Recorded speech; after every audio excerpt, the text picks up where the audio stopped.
الحمد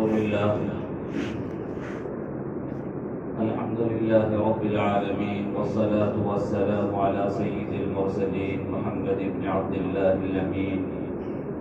وعلى آله الطاهرين الطيبين وصحابته أجمعين ومن تبعهم بإحسان إلى يوم الدين. أما بعد، فقد قال الله تبارك وتعالى في كلامه المجيد والفرقان الحميد: فأعوذ بالله من الشيطان الرجيم، بسم الله الرحمن الرحيم. ما يلفظ من قول إلا لديه رقيب عتيد. وقال تعالى في مقام آخر: والذين هم لفروجهم حافظون إلا على أزواجهم أو ما ملكت أيمانهم فإنهم غير ملومين. فمن ابتغى وراء ذلك فأولئك هم العادون. وجاء في الحديث الشريف قال رسولنا صلى الله عليه وسلم: من يضمن لي ما بين لحييه وما بين رجليه أضمن له الجنة، أو كما قال صلى الله عليه وسلم. رواه البخاري. صدق الله العظيم وصدق رسوله النبي الأمي الكريم، ونحن على ذلك لمن الشاهدين والشاكرين، والحمد لله رب العالمين. بزرگان محترم، میرے عزیز نوجوان دوستوں اور بھائیوں، یہ جمعہ سے پہلے کا مختصر وقت ہے لیکن بہت ہی بابرکت وقت ہے. دعا فرمائیں کہ اللہ سبحانہ و تعالی مختصر وقت میں زبان ناچیز پر کچھ مفید اور کارآمد باتیں جاری فرمائیں. آپ جانتے ہیں سرکاری دو جہاں فخر موجودات آقا نامدار تاجدار بطحا سرتاج انبیاء نبی آخر الزمان حضرت محمد مصطفیٰ صلی اللہ علیہ وسلم کی کرم نوازیاں پوری انسانیت پر اور بالخصوص اس امت پر بہت زیادہ ہوتی رہی کہ حضرت رسول پاک صلی اللہ علیہ وسلم نے صبح قیامت تک آنے والی انسانیت کی رہنمائی کے لیے اور ان کی فلاح اور بہبود اور کامیابی اور کامرانی کے لیے جان توڑ محنت اور کوشش کی، اور اس کے علاوہ امت کا ہر فرد آخرت کی لامحدود زندگی میں کس طرح کامیاب ہو جائے اور آخرت کی لامحدود زندگی میں جہنم کی اذیت والی زندگی سے کیسے محفوظ ہو جائے، اس معنی کر سرکار دو جہاں صلی اللہ علیہ وسلم نے امت کو جہنم سے محفوظ رہنے اور جنت میں داخلے کی کچھ گڑ بتائے، کچھ شارٹ ویز مقرر کیے کہ امت کا یہ فرد حضرت رسول پاک صلی اللہ علیہ وسلم کہ ان بتائے ہوئے نسخوں کو آزمائیں اور حضرت رسول پاک صلی اللہ علیہ وسلم کے تجویز کردہ ان تدبیروں کو اپنائیں.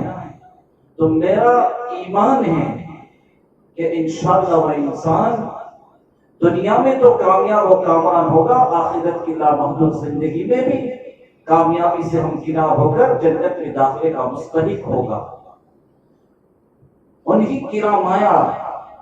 نصائح کرامات کیسے ایک نصیحت اللہ کے رسول پاک صلی اللہ علیہ وسلم نے جنت میں داخلے کی ضمانت کے طور پر ارشاد فرمائی کہ وہ حدیث بہت ہی مختصر ہے، لیکن میرے اور آپ کے آقا تاجدار مدینہ حضرت محمد مصطفیٰ صلی اللہ علیہ وسلم نے اس دنیا کی دھرتی پر رہتے ہوئے اپنے امت کی آخرت بنانے اور جنت میں داخلے کی ضمانت قبول فرمائی. اور یہ ضمانت میرے بھائیوں، کوئی دنیا میں بسنے والا انسان کوئی دنیا کا حاکم، کوئی دنیا کا فرما روا، کوئی دنیا کا سلطان، کوئی دنیا کا والی، کوئی دنیا کا وزیر اعظم، کوئی دنیا کا چیف منسٹر قبول نہیں کرتا ہے، بلکہ کائنات عالم کو خالق کائنات نے جس ذات بابرکت کے تحفے وجود بخشا، وہ نبی آخر الزمان، وہ سید الانبیاء والمرسلین حضرت محمد مصطفیٰ صلی اللہ علیہ وسلم یہ ضمانت قبول فرماتے ہیں۔ اور میرا اور آپ کا ایمان ہے کہ لسان نبوت سے نکلنے والا ہر جملہ، ہر سینٹنس، بلکہ ہر حرف اپنی جگہ پر صحیح اور سچا، اس میں کوئی کام نہیں ہے۔ تو آقا فرماتے ہیں من لم یضمن لی ما بین لحیہ وما بین رجلیہ اضمن لہ الجنہ، کہ دنیا میں بسنے والا جو انسان مجھے دو چیزوں کی گارنٹی دیتے، اللہ کے نبی فرماتے ہیں میں اس کے لیے جنت کی گارنٹی قبول کرتا ہوں۔ دو باتیں کرنی ہے میرے بھائیو، انشاءاللہ کریں گے۔ حضور فرماتے ہیں کہ دو باتوں کی وہ گارنٹی دے دے تو میں اس کے لیے جنت کی ضمانت قبول کرتا ہوں، جنت کی گارنٹی اسے دیتا ہوں۔ یہ کوئی معمولی بات نہیں میرے بھائیو، یہ نبی آخر الزمان صلی اللہ علیہ وسلم اس امت کے ہر فرد کو جنت میں داخلے کا گویا ایک طرح کا سرٹیفکیٹ دنیا میں دے رہے ہیں، جبکہ آپ کی بیان کردہ شرائط کو دنیا کا بسنے والا انسان پورا کرا۔ تو جنت میں داخلے کا شوق ہے کہ نہیں؟ بھائی کس کو جنت میں جانا ہے؟ ہاتھ اٹھا، ماشاء اللہ، کیوں نہیں؟ جنت کا شوق ہونا چاہیے اور ہر مومن کو ہوتا ہے، اس لیے کہ خود خالق کائنات اللہ رب العزت دنیا انسانیت کو جنت کی ترغیب دیتا ہے اور جنت کی طرف دعوت دے کر بلاتا ہے۔ وَسَارِعُوا إِلَىٰ مَغْفِرَةٍ مِّن رَّبِّكُمْ وَجَنَّةٍ عَرْضُهَا السَّمَاوَاتُ وَالْأَرْضُ، اللہ خود جنت کی دعوت دیتا ہے، جنت کی طرف بلا رہا ہے۔ اور یاد رہے میرے بھائیوں، دنیا میں آنے والے انسان کی 24 گھنٹے کی زندگی کے جتنے بھی اعمال انسان اپنی محنت سے کرتا ہے، بلکہ پوری زندگی میں انسان کی جانے والی تمام تر کوشش کا مقصود اصلی اللہ کی رضا اور اللہ کی رضا کے واسطے سے جنت کا حصول ہے۔ تو آقا مدنی حضرت محمد مصطفیٰ صلی اللہ علیہ وسلم نے فرمایا کہ جو انسان مجھے دو چیزوں کی گارنٹی دے دے میں اس کے لیے جنت کی گارنٹی قبول کرتا ہوں۔ سب سے پہلی چیز حضور نے فرمایا من یضمن لی ما بین لحیہ، جو آدمی مجھے ضمانت دے، گارنٹی دے دو جبڑوں کے درمیان کی چیز کی حفاظت کی۔ یہ دو جبڑوں کے درمیان کی چیز کیا ہے؟ انسان کی زبان، کی زبان۔ میرے بھائیوں، یہ زبان دیکھنے میں بہت مختصر نظر آ رہی ہے، اس کی سائز اور اس کی جسامت بہت قلیل اور مختصر ہے، لیکن یہ زبان جتنی حقیر ہے اتنی اہمیت کی حامل ہے کہ یہ زبان انسان کی آخرت کو بنانے کے لیے بھی کافی ہے، تو یہ زبان انسان کی آخرت اور دنیا دونوں کو اجاڑنے کے لیے بھی کافی ہے۔ اگر اس زبان پر محنت ہوئی اور اس زبان پر بولنے کے بول لائے گئے، اس زبان کو اللہ کے محاسن اور محامد میں استعمال کیا، اس زبان کو قرآن پاک کی تلاوت میں استعمال کیا، ذکر و اذکار کے لیے زبان کو استعمال کیا، یہی زبان انسان کی دنیا کو سنوارنے اور آخرت کو سنوارنے کے لیے کافی ہے۔ لیکن جب ایک زبان کی تہذیب نہیں ہوئی، ایک زبان کی تربیت نہیں ہوئی اور بے تحاشا انسان نے اپنی زبان کو کینچی کی طرح چلایا، تو یہ زبان انسان کی دنیا اور آخرت دونوں کو برباد کرنے کے لیے کافی ہے۔ اس لیے حضرت رسول پاک صلی اللہ علیہ وسلم نے دنیا انسانیت کو بتایا کہ زبان کی اہمیت کو سمجھے اور زبان کو اپنے کنٹرول اور قابو میں رکھے، بے محابہ زبان کو استعمال نہ کرے، زبان کو بے لگام نہ چھوڑے، ورنہ یہ زبان تمہیں جہنم کے کھڑے تک پہنچا سکتا ہے۔ اسی وجہ سے اللہ کے رسول پاک صلی اللہ علیہ وسلم نے فرمایا کہ انسان کی زندگی میں سب سے زیادہ گناہ رونما ہوتے ہیں زبان کے راستے سے۔ حضور کا فرمان ان اکثر خطایا بنی آدم فی لسانی، کہ بنی آدم کی اکثر خطائیں اس کی زبان میں ہیں۔ یہ زبان کو انسان بے لگام چھوڑتا ہے تو پھر وہ چلتی ہے کیچی کی طرح، پھر وہ کسی کی عزتوں کو اچھالتی ہے، پھر یہ زبان ایسی چلتی ہے کہ بڑے بڑے باختر ہستیوں کے عزت کے جامے کو چاک کر دیتی ہے، اور پھر وہ کیسے کیسے گل کھلاتے ہیں۔ تو اللہ کے نبی نے فرمایا کہ زبان کہ انسان کی زندگی میں سب سے زیادہ گناہ کا وقوع اور صدور اسی زبان سے ہوتا ہے۔ اسی وجہ سے کہا گیا ان اللسان جرمہ صغیر و جرمہ کبیر، کہ زبان کے اس کی ہائٹ، اس کی سائز، اس کی جسامت تو قلیل اور مختصر ہے، وہ جرمہ کبیر، لیکن اس کا جرم بہت بڑا ہے، بہت بڑا اور بہت بھاری ہے۔ آپ نہیں دیکھتے میرے بھائیوں کہ جب انسان اپنی زبان پر قابو نہیں پاتا ہے تو اسی زبان سے جھوٹ بولتا ہے، اسی زبان سے غیبت کرتا ہے، اسی زبان سے وہ چغلی کھاتا ہے، اسی زبان سے وہ بہتان تراشتا ہے، اسی زبان سے وہ الزام تراشیاں کرتا ہے۔ یہ سارے بڑے بڑے گناہ ہیں، سارے بڑے بڑے گناہ، اور تمام گناہوں پر بہت سخت وعید کتاب و سنت میں وارد ہوئی۔ اور اتنا ہی نہیں میرے بھائیوں، جب یہ انسان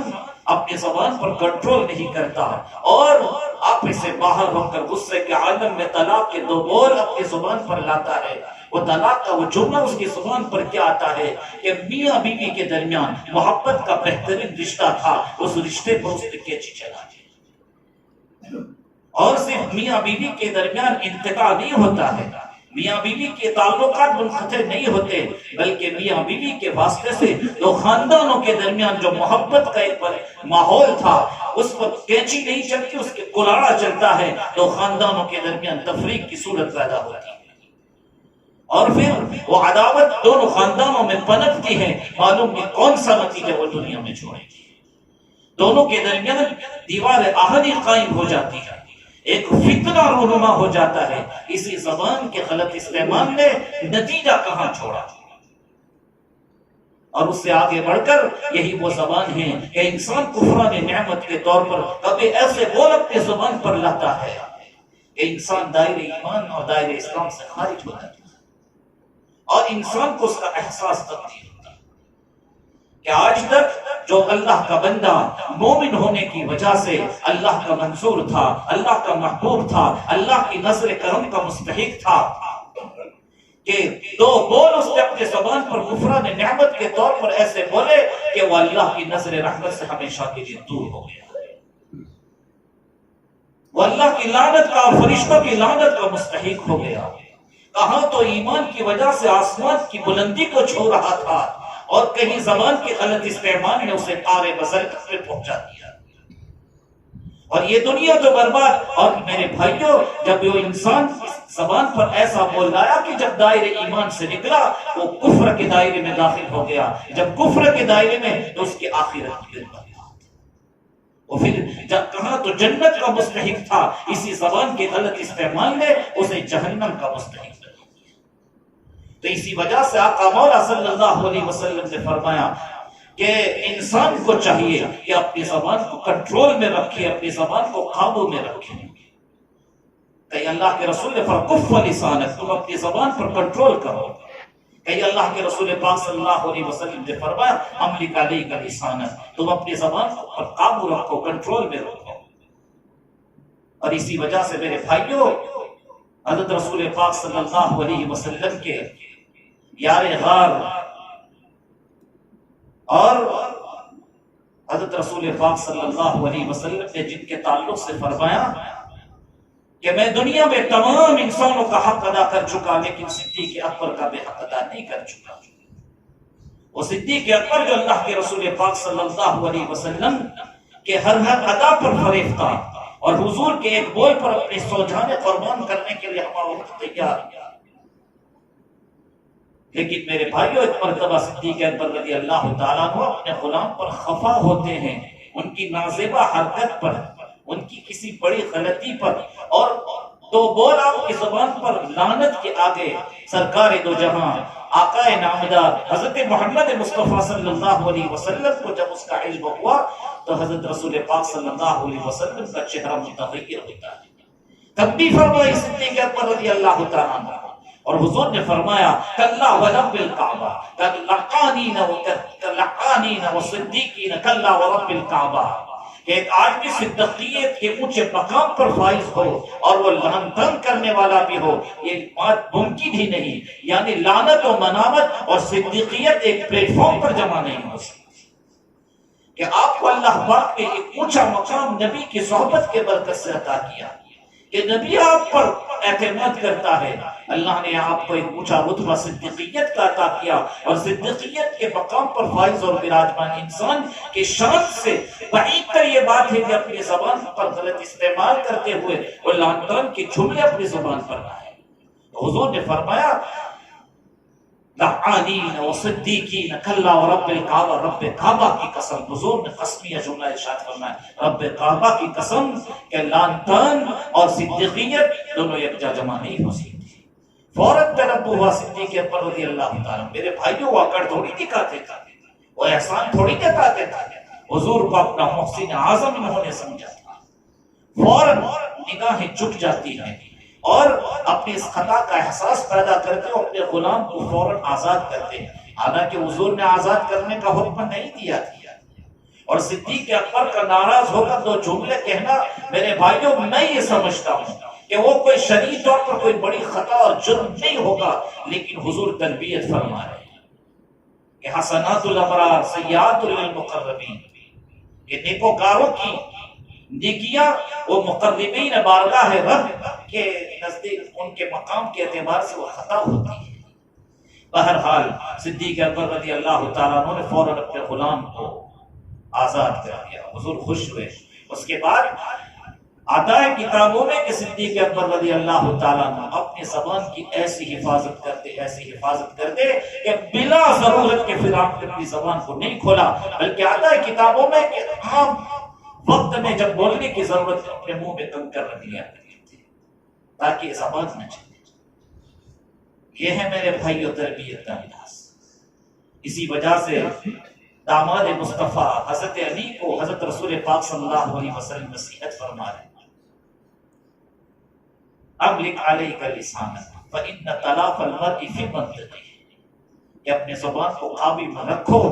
اس لیے کہ انسان کی ہلاکت و بربادی اس کے زبان کے راستے سے. تو میرے بھائیوں، اللہ کے رسول پاک صلی اللہ علیہ وسلم نے فرمایا کہ جو آدمی مجھے دو چیزوں کی گارنٹی دے دے،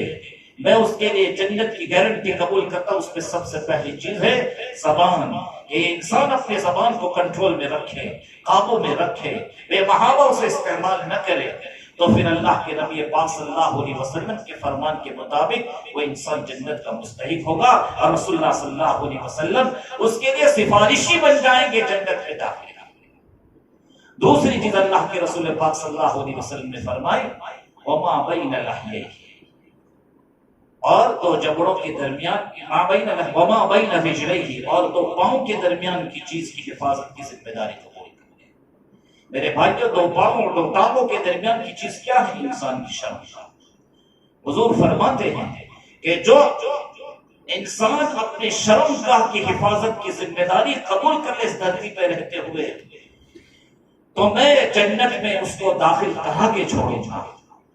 میں اس کے جنت میں داخلے کی سفارش کروں گا اللہ کی بارگاہ میں. یاد رکھے میرے بھائیوں، آج ہمارے معاشرے میں زنا کی بدی بہت عام ہو رہی ہے. زنا کو فیشن سمجھا جا رہا ہے، اور طرفہ یہ ہے کہ انسان اس بڑی معصیت میں گرفتار ہونے کے بعد اپنے دوست احباب کو نقل کرتا ہے. فخری ہے، اسے شرم آنی چاہیے. لیکن ہمارے معاشرے سے حیا کا جنازہ نکل چکا ہے، اور نبی کا فرمان ہے اذا فاتك الحیا فافعل ما شئت، کہ جب انسان کی زندگی سے حیا فوت ہوتی ہے تو پھر انسان کو اس کی پرواہ نہیں ہوتی کہ وہ کون سے گل کھلائے. اس لیے میرے بھائیوں، اپنی شرمگاہ کی حفاظت کرو، اور شرمگاہ کی حفاظت کا مطلب یہ ہے کہ اپنے آپ کو زنا سے بچاؤ. زنا یہ کبیرہ گناہوں میں بھی بہت بڑا گناہ ہے. یہ ایسا جرم ہے جو اللہ کو ناپسند، اللہ کے حبیب کو ناپسند، تمام نیکوکاروں کو ناپسند، اللہ کے ملائکہ اور فرشتوں کو ناپسند۔ یہ ایسا جرم ہے کہ زمین کے جس خطے پر اور زمین کے جس خطے پر یہ جرم سرزد ہوتا ہے، زمین کا وہ ٹکڑا غضب الہی کی وجہ سے اس میں رعشہ پیدا ہوتا ہے، زمین کا وہ ٹکڑا بھی اللہ کے اس بندے پر لعنت بھیجتا ہے۔ اسی وجہ سے کتاب و سنت میں زنا کی بڑی مذمت آئی ہے۔ خود رب کائنات ارشاد فرماتے ہیں لا تقربوا الزنا انه كان فاحشا وساء سبیلا، کہ تم زنا کے قریب بھی مت پھٹکو، انه كان فاحشا، وہ فاحشہ ہے، وہ بدکاری ہے، وساء سبیلا، اور بہت برا راستہ ہے۔ نیز دوسری جگہ اللہ تبارک و تعالی ارشاد فرماتے والذین لا يدعون مع اللہ الہا آخر، والذین لا يدعون مع اللہ الہا آخر ولا يقتلون النفس التي حرم الله الا بالحق ولا يزنون ومن يفعل ذلك يلقى عثاما يضاعف له العذاب يوم القيامة ويخلد فيه مهانا۔ اللہ تبارک و تعالی یہاں فرماتے ہیں کہ اللہ کے ساتھ کفر اور شرک کتنا بڑا گناہ ہے، اسی طرح ناحق کسی انسان کو قتل کرنا بہت جرم ہے۔ ان دو بڑے جرموں کے ساتھ اللہ ذکر کرتا ہے زنا کو۔ اللہ کیا فرماتے ہیں والذین لا يدعون مع اللہ الہا آخر، جو اللہ کا بندہ اللہ کے ساتھ کسی اور کو معبود نہ کرتا ہے، اللہ کے علاوہ کسی اور کو اللہ کی ذات و صفات میں شریک نہ گردانے۔ والذین لا يدعون مع اللہ الہا آخر ولا يقتلون النفس التي حرم اللہ الا بالحق، اور جو کسی انسان کو ناحق قتل نہ کرے۔ یہ میں نے آیت کا مفہوم بیان کیا۔ والذین لا یزنون، اور وہ لوگ جو زنا نہیں کرتے۔ تو یہ کہا کہ ان کی توبہ قبول ہو سکتی ہے، یہ اللہ کی نظر رحمت کے مستحق ہو سکتے ہیں، یہ جہنم کی آگ سے محفوظ ہو سکتے ہیں، یہ آخرت کی لامحدود زندگی میں کامیابی اور کامرانی سے ہمکنار ہو سکتے ہیں۔ لیکن آگے وَمَن يَفْعَلْ ذَلِكَ يَلْقَى عَثَامًا، جنہوں نے ان کاموں کو کیا، یعنی اللہ کے ساتھ شرک کیا اور کفر میں مبتلا ہوئے، اور جنہوں نے ناحق کسی کو قتل کیا یا زنا کے جرم کا ارتکاب ہوا، وَمَن يَفْعَلْ ذَلِكَ يَلْقَى عَثَامًا، تو وہ بہت بڑے گناہ کو پائیں گے۔ يُضَاعَفْ لَهُ الْعَذَابُ يَوْمَ الْقِيَامَةِ، اور بروز قیامت اللہ تبارک و تعالی ان کے عذاب کو دوبارہ کرے گا، چند گنا کرے گا۔ ومن يفعل ذلك يلقى عثاما يضاعف له العذاب يوم القيامة ويخلد فيه مهانا، اور پھر وہ ہمیشہ ذلت و خواری کی زندگی میں وہ رہیں گے۔ تو میرے بھائیوں، یہاں آیت قرآنی میں بھی اللہ تبارک و تعالیٰ نے فرمایا جو زنا نہیں کرے گا وہ تو اللہ کی نظر رحمت کا مستحق، لیکن جو زنا کرے گا گویا اس نے بہت بڑے جرم کا ارتکاب کیا، اور آخرت میں ان کی سزا کو اللہ کئی گنا کرے گا۔ اور حدیث پاک میں اللہ کے رسول پاک صلی اللہ علیہ وسلم نے اس کے تعلق سے باتیں سنائی، چنانچہ حضرت ابو ہریرہ رضی اللہ تعالیٰ عنہ روایت کے راوی ہے، فرماتے ہیں کہ حضرت رسول پاک صلی اللہ علیہ وسلم نے فرمایا کہ جب مومن بندہ زنا کرتا ہے تو زنا کے وقت اس مومن بندے کا ایمان اس کے دل سے نکلتا ہے اور سایہ کرنے لگتا ہے اس کے سر پر، سائبان بن جاتا ہے، اور پھر جب وہ زنا کے عمل سے فارغ ہوتا ہے تو پھر اس کے دل میں دوبارہ ایمان پیوست ہوتا ہے۔ میرے بھائیوں، تھوڑی دیر کے تلے تصور تو کیجئے کہ جب آدمی اس عمل بد میں مبتلا ہوتا ہے، اس حرام کاری میں مبتلا ہوتا ہے، تو اس کا ایمان نکل جاتا ہے۔ این اس وقت اگر اس کی موت آ گئی تو یہ حضور کا فرمان ہے، حضور فرماتے ہیں۔ اسی وجہ سے دوسری روایت میں آیا ہے لا یزنی الزانی حین یزنی وہو مؤمن، کہ زانی جس وقت زنا کرتا ہے اس وقت وہ مومن باقی نہیں رہتا ہے۔ اور اس کا دوسرا مفہوم شعرا نے یہ نقل کیا ہے کہ مومن ہونے کی حالت میں مومن کی شان نہیں کہ وہ زنا کرے۔ خیر میرے بھائیوں، تو دیکھو اس سے معلوم ہوا کہ جس وقت انسان زنا کرتا ہے تو اس کا ایمان اس کے دل سے نکل جائے، اور موت کی کوئی گھڑی متعین ہے۔ کس کو معلوم ہے کہ اس کی موت کب آئے گی؟ اللہ نے موت کے معاملے کو مخفی رکھا ہے، اور جب موت کا وقت آتا ہے تو کسی کو مہلت بھی نہیں۔ اذا جاء اجلهم فلا يستأخرون ساعة ولا يستقدمون ان اجل الله اذا جاء لا يؤخر۔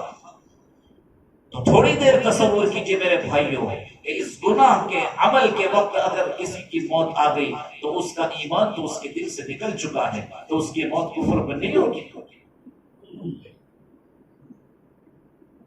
اس لیے میرے بھائیوں اللہ کے رسول پاک صلی اللہ علیہ وسلم نے ماننے والے مسلمانوں کو جھنجھوڑا اور سخت وعید بیان کی۔ اور عمرو بن عاص رضی اللہ تعالیٰ عنہ کی روایت فرماتے کہ حضرت رسول پاک صلی اللہ علیہ وسلم نے فرمایا کہ جس قوم میں زنا ظاہر ہو جائے، زنا عام ہو جائے، زنا کو ہلکا سمجھا جائے، اللہ اس قوم کو قحط میں مبتلا کر کے چھوڑتا ہے۔ تو یہ زنا تو سبب قحط ہے۔ اگر آپ اپنے آپ کو قحط ساری سے بچانا چاہتے ہیں، اگر آپ مالی وسعت اور فراخی چاہتے ہیں، اگر آپ اپنے رزق میں برکت چاہتے ہیں، اس عمل سے خود بچے، اپنے معاشرت کو اس سے بچانے کی فکر کریں۔ اور دوسری روایت میں آیا ہے آقا مدنی حضرت محمد مصطفیٰ صلی اللہ علیہ وسلم کا فرمان ہے، جس بستی میں دو گناہ عام ہو جائے، ایک ہے زنا اور دوسرا سود کا گناہ، تو وہ بستی اپنے آپ پر اللہ کے عذاب کو حلال کر دیتی ہے، یعنی وہ بستی اللہ کے عذاب کی مستحق ہو جاتی ہے۔ اللہ کو حق ہے کہ اس بستی پر اپنا عذاب بھیجے۔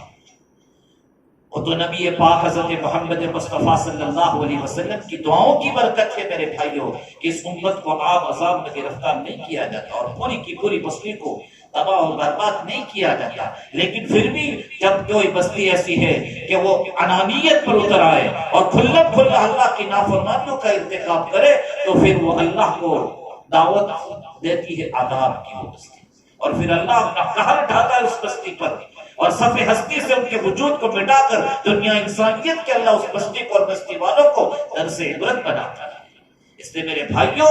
خود اپنے اپنے گھر والوں کی فکر کریں اور اپنے اطراف میں رہنے والے اپنے بھائیوں کی فکر کریں، محبتوں کے ساتھ ان کی فہمائش کریں، اس لیے کہ یہ بدی رفتہ رفتہ بہت عام ہو رہی ہے۔ جو واقعات جو حالات ہم تک پہنچ رہے ہیں، اس وجہ سے آج میں نے اسی ٹاپک کا انتخاب کیا میرے بھائی، اور یہ دین اور شریعت کی باتیں ہیں، اس کو منبر نبی سے نہیں بیان کیا جائے تو کہاں سے بیان کیا جائے، اور اس کو بیان کرنے میں کوئی عار اور شرم بھی نہیں ہوئی۔ اللہ کے رسول پاک صلی اللہ علیہ وسلم کا فرمان ہے لا تزال امتی قائمۃ بخیر ما لم یفشی فیہم ولد الزنا فاذا فشا فیہم ولد الزنا فاوشک ان یعمہم بعذاب او کما قال صلی اللہ علیہ وسلم۔ میرے بھائیو حضور نے الٹیمیٹم دیا اس امت کو کہ میری یہ امت برابر خیر پر گامزن رہے گی، برابر خیر پر باقی رہے گی جب تک کہ ان میں ولد زنا کی کثرت نہ ہو۔ اس لیے اکا دکا واقعات پر اللہ کی طرف سے میرے بھائی کو چشم پوشی ہوگی، لیکن اللہ کے نبی نے فرمایا جب تک میری امت میں ولد زنا کی کثرت نہیں ہوگی میری امت خیر پر رہے گی، لیکن جب زنا سے پیدا ہونے والے بچوں کی بہتات ہوگی، کثرت ہوگی، تو پھر اللہ کے نبی نے فرمایا اوشک ان یعمہم اللہ بعذاب، قریب ہے کہ اللہ تبارک و تعالیٰ انہیں عام عذاب میں مبتلا کرے، اللہ ان پر عذاب کو عام کر دے۔ اللہ ہم سب کی حفاظت فرمائے۔ میرے بھائیوں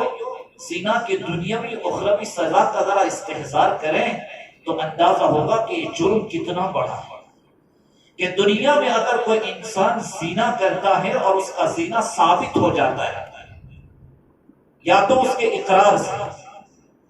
یا تو پھر 4 گواہوں کے بیانات سے،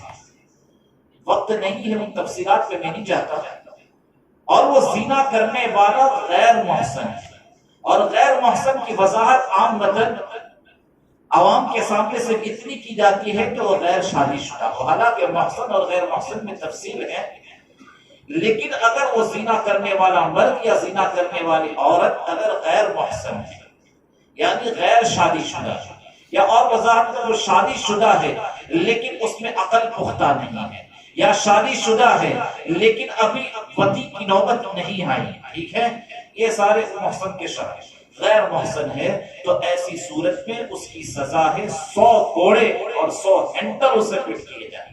اور یہ سزا کوئی نہیں بیان کرتا، خالق کائنات قرآن مقدس میں بیان فرماتے ہیں الزانیۃ والزانی فاجلدوا کل واحد منہما 100 جلدہ۔ یہ زنا کرنے والی عورت اور زنا کرنے والا مرد کہ جب ان کا زنا ثابت ہو جائے فجلدوا کل واحد منہما مئۃ جلدہ، تو ان میں سے ہر ایک کو 100 کوڑے لگائے، 100 کوڑے۔ اور فقہا بھی اس کی وضاحت فرماتے کہ کوڑے کا جس وقت مرد پر کوڑے لگائے جائیں گے اس کا بدن سمجھے کہ صرف سطر تک کا نہیں، سطر چھپا ہوگا، یعنی تہبند باندھ دیا جائے گا، اس کے علاوہ اس کا پورا بدن کھلا ہوگا، کوئی کپڑا بدن پر نہیں ہوگا، صرف سطر برہنہ بدن، صرف سطر چھپا ہوگا ایک تہبند میں، اور پھر کوڑے لگائے جائیں گے۔ میرے بھائیوں، برداشت کر سکتا ہے دنیا کا کوئی انسان 100 کوڑے؟ آج تو ہم 5 چھڑی کتاب نہیں لا سکتے، 100 کوڑے مارے ہیں۔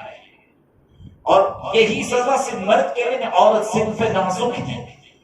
وہ زیادتی کو برداشت نہیں کر سکتی، لیکن اس کے باوجود سزا اللہ پاک نے مساوی رکھی ہے کہ عورت کو بھی 100 کوڑے مارے۔ اور عورت کے بعد میں فقہا فرماتے ہیں کہ اس کو بے لباس نہیں کیا جائے گا، اس لیے کہ اس کا پورا بدن ستر ہے، لہذا کپڑا تو رہے گا لیکن جیکٹ، گدری، ایسی کوئی چیز جو تکلیف کو کم کرنے والا اس کو اتار دیا جائے گا، صرف جس سے اس کا سطر چھپا ہے، فراک ہوگا، پائجامہ ہوگا، بس اس کے علاوہ کچھ نہیں۔ اور عورت کو بھی 100 کوڑے لگائے جائیں گے۔ یہ تو کب؟ جبکہ زنا کرنے والے مرد اور عورت غیر محسن، اگر محسن ہو، شادی شدہ ہو اور زنا کا ارتکاب ہو جائے تو پھر اس کی سزا کیا ہے؟ کہا کہ اس کی سزا موت ہے۔ اور موت بھی ایسے نہیں میرے بھائیوں کو گولی مار دی، موت کے گھات اتار دیا، یا یخلق سر قلم کر دیا کہ تکلیف کم ہے نا۔ موت کی سزا یہ بھی ہے کہ تلوار رنگی ہے اور ایک دم جھٹکا لگایا، سر دھر سے جدا ہو گئے، یہ بھی موت ہے۔ گولی سے شوٹ کر دیا، یہ بھی موت ہے۔ کہا کہ نہیں، سزا موت ہے لیکن اتنی آسانی کے ساتھ اسے رجم کیا جائے گا،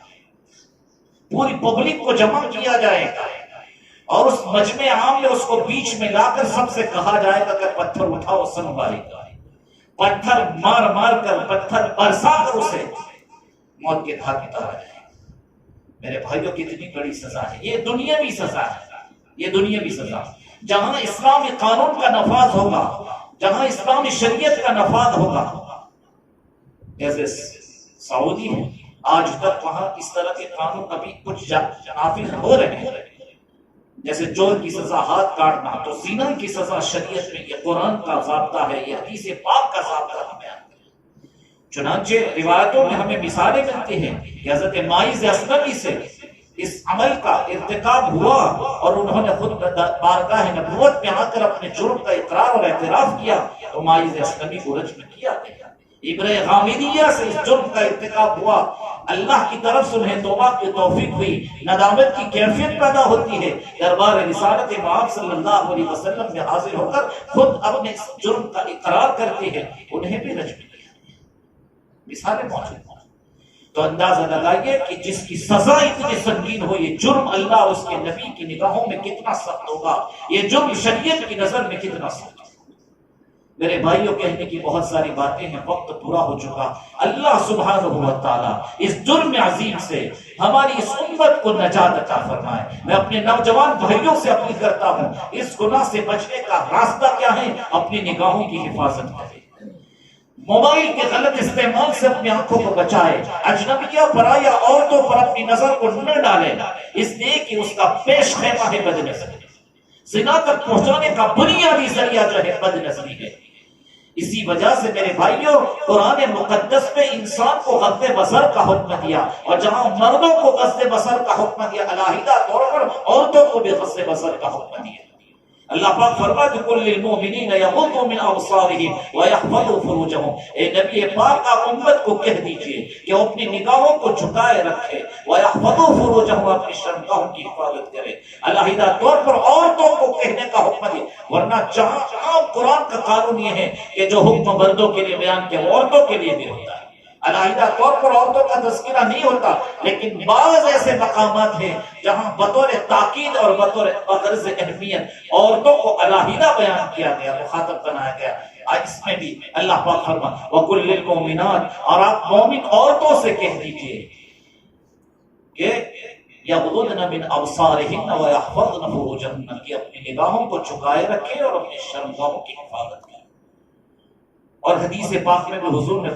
فرمایا غضوا ابصارکم واحفظوا فروجکم، تو یہاں پر بھی اپنی نگاہوں کو جھکاؤ، اپنی شرمگاہوں کی حفاظت کرو، دونوں کو ایک ساتھ لائیں۔ مفسرین نقطہ تحریر فرماتے ہیں کہ اس سے معلوم ہوتا ہے کہ جب حفظان نظر ہوتی ہے تو حفظان فروج آسان، نظروں کی حفاظت کے بعد شرمگاہوں کی حفاظت آسان ہو جاتی ہے۔ اللہ سبحانہ و تعالی ہمیں اپنی نظروں کی حفاظت کی توفیق عطا فرمائے، اس لیے موبائل کے غلط استعمال سے بھی اپنے آپ کو بچائے، اجنبیہ پرایہ غیر محرم عورتوں پر نظر ڈالنے سے اپنے آپ کو بچائے۔ اللہ سبحانہ و تعالی ہمیں حضرت رسول پاک صلی اللہ علیہ وسلم کے فرمان کے مطابق ان دونوں کو مہذب اور مثقف بنانے کی اور دونوں چیزوں کی حفاظت کی توفیق کامل عطا فرمائے۔ کیا زبان کی حفاظت کے اللہ توفیق دے اور شرمگاہ کی حفاظت کی توفیق دے، تاکہ فرمان نبی کے مطابق ہم حضرت رسول پاک صلی اللہ علیہ وسلم کے اس وعدے اور حضور کی اس بشارت کے مستحق ہو جائیں کہ اللہ کا نبی کل کو قیامت میں